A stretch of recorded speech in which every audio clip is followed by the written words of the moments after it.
I did not catch my wife cheating because she came home late. I caught her because she bought a second phone and forgot I was the one who pays for the family plan. My wife's name is Sienna. We have been married 6 years. We have a 7-year-old son who thinks I can fix anything with duct tape, and a 3-year-old daughter who calls every stray cat her best friend. We have a normal life, the kind that looks boring in photos and feels precious when you are inside it. I work maintenance for a large apartment complex. It is not glamorous, but it is steady. Sienna used to be a stay-at-home mom. Then she started working part-time at a fitness studio, and over the last year, she turned it into a full-time thing. She loved the attention, the music, the energy, and the way people applauded her like she was the main character in their routine. I was proud of her. I told everyone she was finally doing something for herself. Now I realize she was doing something for someone else. The first change was small. She started sleeping with her phone under her pillow. Not next to the bed. Under the pillow.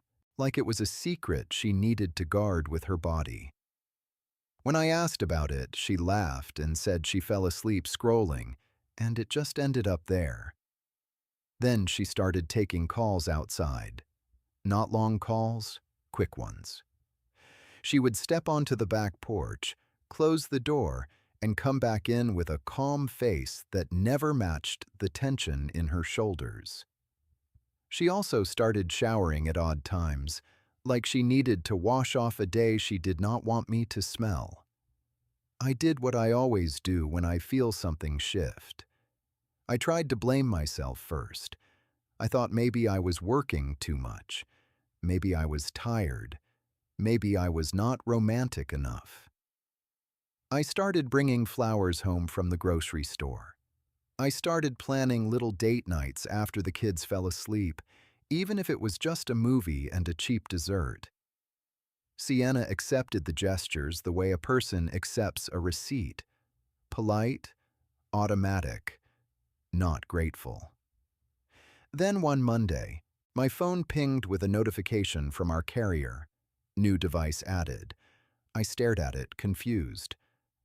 We have 2 phones on our plan, mine and Sienna's. The kids do not have phones. We have a tablet, but it is on Wi-Fi only. So why was there a new device? I opened the carrier app and checked. There it was. A third line. A new number. Added 2 days earlier. The account holder name was mine, so it showed the details automatically. The device model was a basic smartphone. Not expensive, not flashy. The kind of phone you buy when you do not want attention. My stomach tightened. Maybe Sienna got it for work, I told myself. Maybe the studio required it. Maybe it was a mistake. Then I looked at the nickname on the line. Studio. She literally named it Studio. My hands went cold. Because Sienna never names things practically. She labels everything with little jokes and emojis. The fact that she used a neutral label told me she was trying to make it invisible. I waited until the kids were asleep and asked her about it. I kept my tone calm. I did not accuse. I did not raise my voice. I just said our plan shows a new device. I asked if she added it. Sienna's face did something I will never forget. For half a second, she looked like someone caught stealing. Then her eyes hardened, and she became angry. She said, "Why are you checking the account?" I told her I got a notification. She said, "You are invading my privacy." Privacy, in a marriage, on an account in my name. I told her I was not looking for a fight. I just wanted to know why there is a third phone. Sienna exhaled sharply and said the studio needs a separate phone for scheduling and client messaging, and she did not want work calls on her personal number. It sounded almost reasonable. Almost. But it did not explain why she hid it. If it was just work, she would have told me, Because she tells me everything that makes her look responsible. I asked where the phone is. She said it is at the studio. I asked if I could see it. She said no, because it is for work, and I am being controlling. Controlling. That word is the fastest way to flip the story and make the person asking questions look dangerous. I stopped pushing that night, but I did not stop paying attention. The next day, I checked the new line's usage on the carrier app. Almost no data, but hundreds of texts, mostly to one number. I found that number tied to Coach Miles at her fitness studio. That evening, I stopped by the studio with our son, acting casual. Miles shook my hand and said he had heard a lot about me. Sienna smiled too wide. On the way home, my son asked why Mommy's friend looked like he was always posing. That night, Sienna stayed late again, came home too fresh for the story she told, and went straight to the shower. I stopped guessing. During lunch the next day, I went to the carrier store and asked for a detailed bill. The timestamps told me what my gut already knew. Miles was not a co-worker. He was a relationship. When I got home that evening, I did something I should have done sooner in our marriage. I checked our finances. Sienna and I share a joint account for bills and groceries. We each have small personal accounts too, mostly for convenience. Sienna always said she likes having her own spending money because it makes her feel independent. That used to sound healthy. Now it sounded like cover. I logged in and searched for anything unusual. At first, nothing jumped out. Then I noticed a pattern. Small cash withdrawals, $40 here, $60 there, always near the studio. I also noticed store purchases that did not fit. A drugstore I do not recognize. A boutique that sells lingerie. A hotel-restaurant charge on a Tuesday at 2:18 p.m. My hands shook as I stared. I am not naive. I know affairs cost money. People pay for secrecy in little increments because big ones leave obvious footprints. I screenshot everything. I added it to my simple folder. That night, after the kids fell asleep, I asked Sienna one question. "Who is Miles to you?" She did not answer immediately. She kept folding a towel, slowly, like she could fold the truth into a neat square and make it disappear. Then she said, "He is a co-worker. I asked why you need a second phone for him." She laughed, sharp and defensive, and said, "I am being ridiculous." She said the phone is for the studio. I put the printed bill on the table. Her face went pale, not shocked, not confused, caught. She tried to grab the paper, but I held it down with my hand. I asked again, "Who is he?" Sienna's eyes filled with tears so fast it was almost impressive. She said, "I do not understand what she has been going through." She said she felt invisible in our marriage. She said, "I only see her as a mom and a bill list." Then she said the line that always comes after the self-pity. "It just happened. It just happened. Like a second phone just appeared. Like hotel lunches just happened. Like hundreds of texts just happened." I asked if she slept with him. She said no. Then she said not exactly. Not exactly is the word that means yes with extra steps. I stood up, walked to the sink, and gripped the counter until my knuckles turned white. I could hear our daughter breathing in her room. I could hear the refrigerator hum. I could hear Sienna sniffling behind me like she was the one wounded. I turned around and told her I wanted the truth in one clean sentence. Sienna wiped her face and said she and Miles have been seeing each other for 4 months. 4 months. Almost the exact length of time she started staying late and hiding her phone. She said it started as emotional support. She said he listened. She said he made her feel alive. She said she did not plan it. I asked if he knows about me. Sienna said yes. I asked if he knows about the kids. Sienna said yes. I asked if he ever came to our house. She said no. But she said it too quickly, like a reflex. I did not push that detail yet. I just nodded slowly and said, "Okay." Then I said something that surprised even me. I said, "I want you to leave." Sienna's eyes widened. She said, "Where would she go?" I said, "I do not care where you go, but you are not staying here tonight." She said, "It is her home too." I said, "Not tonight." She begged. She said, "We can fix it." She said she will cut him off. She said she will quit the studio. Quit. Like she could quit consequences. I told her to pack a bag. She walked upstairs like she was in a trance. She packed quietly. She kissed the kids good night with trembling hands. She looked at me like I was a stranger. Then she left. The house felt both empty and calm, like a storm had finally moved out, leaving the air sharp and clean. I did not sleep much that night. I kept thinking about Miles shaking my hand, saying he heard a lot about me. I kept thinking about the second phone line named Studio. I kept thinking about my kids growing up in a home where loyalty was negotiable. The next morning, I suspended the third line and stopped letting her secret run on my account. I went to the carrier app and suspended the third line. Immediately, my phone buzzed with a message from Sienna. "What did you do?" "My work phone is dead." Work phone. Even now, she wanted to keep the lie alive. I replied with one sentence. "I turned off the phone you used to cheat." 5 minutes later, she called. I did not answer. Then Miles called. Not on my number. On my house phone. We still have one because my son likes calling his grandparents on it. When I saw the caller ID, my stomach flipped. I answered because I wanted to hear the audacity. Miles said my name like we were friends. He said he thinks we should talk like men.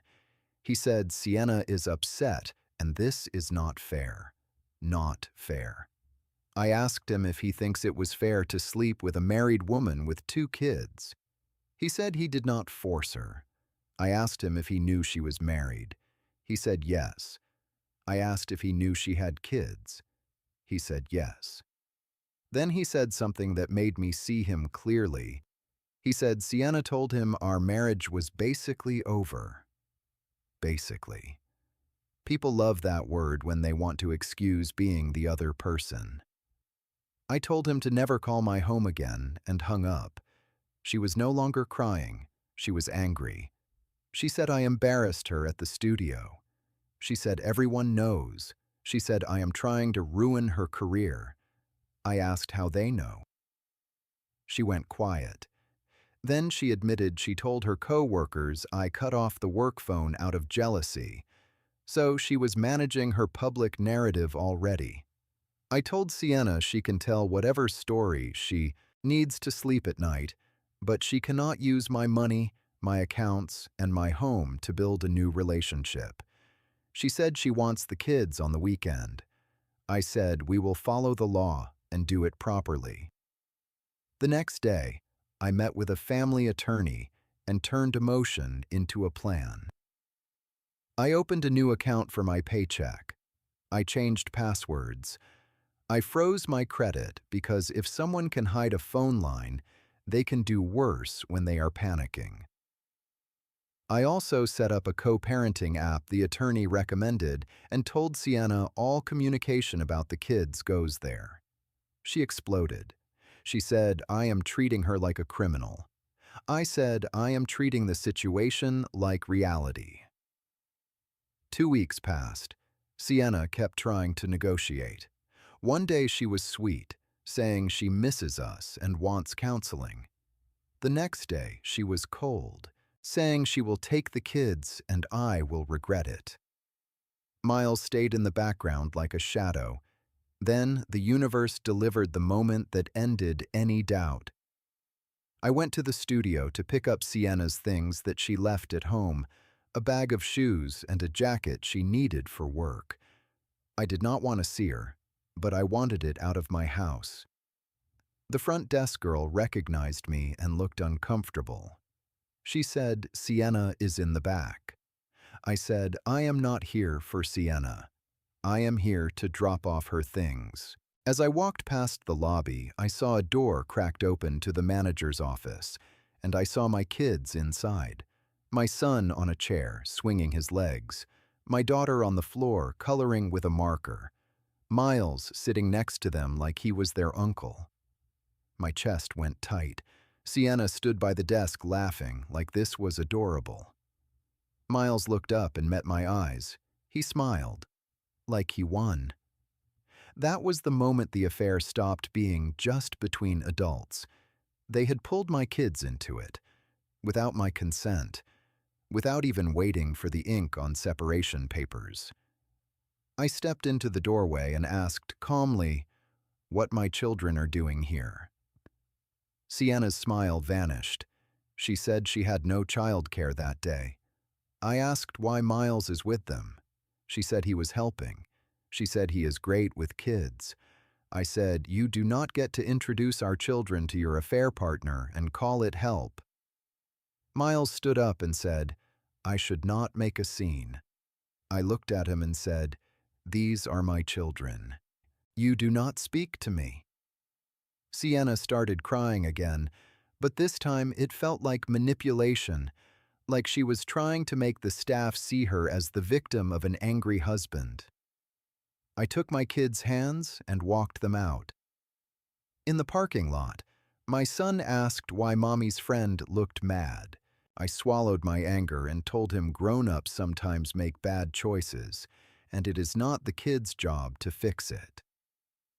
That night, I emailed my attorney with the details and the date and time. I attached the photo I took at the doorway. I also texted Sienna one sentence in the co-parenting app.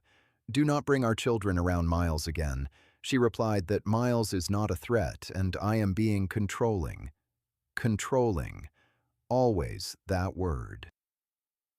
2 days later, I got a call from the carrier store. Someone tried to reactivate the suspended line using my account information. My stomach dropped. Sienna. She was trying to turn the secret phone back on.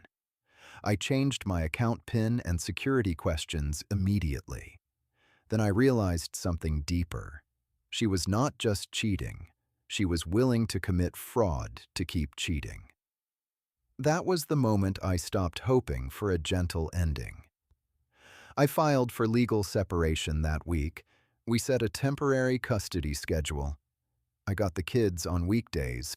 She got weekends, with a clause that neither parent introduces romantic partners during the separation period. Sienna tried to fight it, but the evidence helped. The judge did not care about feelings. The judge cared about stability. Miles did not like losing access to my kids as props. He posted a vague quote online about men being insecure and controlling, like that made him noble. I did not respond. I kept rebuilding. I stopped driving past the studio. I stopped checking Sienna's socials. I stopped feeding the part of my brain that wanted closure from a person who already proved she cannot be trusted with it. One evening, months later, my son asked me if Mommy is still my wife. I told him Mommy and Daddy are not married anymore, but we both love him and his sister, and that will never change. He nodded, then asked if I am okay. That question hit me harder than anything, because it meant he noticed. It meant my kid was watching how I handled betrayal. I told him I am okay. I told him sometimes you feel sad, but you still do the right thing. I told him you never have to stay with someone who lies to you. He leaned against my shoulder and said, "Okay," then went back to his toys. That night, after the kids fell asleep, I sat at the kitchen table and realized a hard truth. A second phone did not break my marriage. It revealed what was already broken. Trust is not demanded. It is demonstrated. Trust is not demanded. It is demonstrated. And if someone needs a second phone to live their life, they are already living a second relationship. If you want more real betrayal stories with clear lessons and real consequences, hit like and subscribe. It helps this channel reach the people who need the reminder that self-respect is not revenge. It is survival.